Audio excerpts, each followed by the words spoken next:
Hello दोस्तों, राधे राधे। आज मैं आपको एक बहुत अच्छी कहानी सुनाने जा रहा हूँ। राधे रानी की कृपा।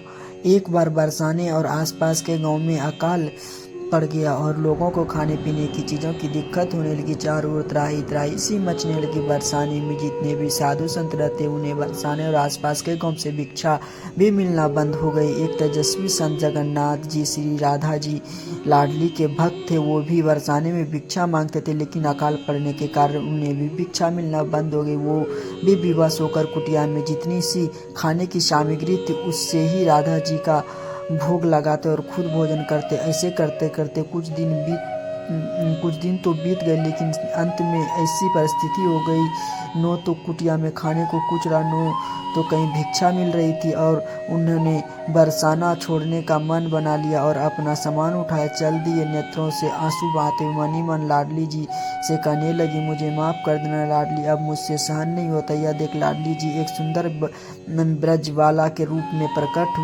हुई और संत जगन्नाथ जी से आकर बोली, कहाँ जा रहे हो बाबा? संत ने कहा, कहीं दूर जाकर रहूँगा बेटी, यहाँ तो भिक्षा का भी अकाल पड़ गया, लेकिन निपुता पेट को तो मानता नहीं।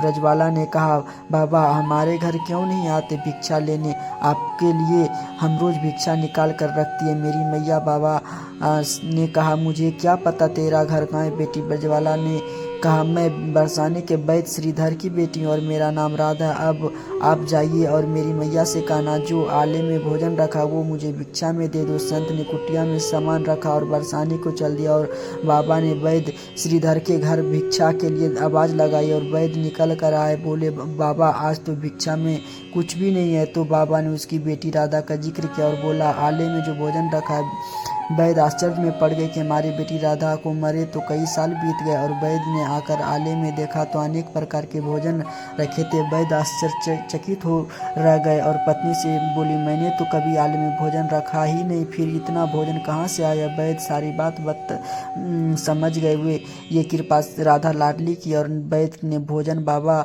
जी को दे दिया और बोले, बाबा जी आप रोज हमारे यहाँ भिक्षा ले जाया करो। श्री जगन्नाथ बाबा को श्री लाडली किशोरी जी ने बरसाने से जाने नहीं दिया।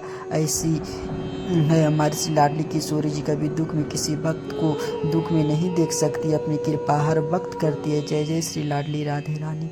कहानी अच्छी लगी हो तो लाइक कमेंट जरूर कीजिएगा और मेरे चैनल को सब्सक्राइब कर दीजिएगा दोस्तों। और पढ़ने में जो भूल हो गई मुझे क्षमा कर दीजिएगा, मैंने गलती पढ़ दी है जल्दी में।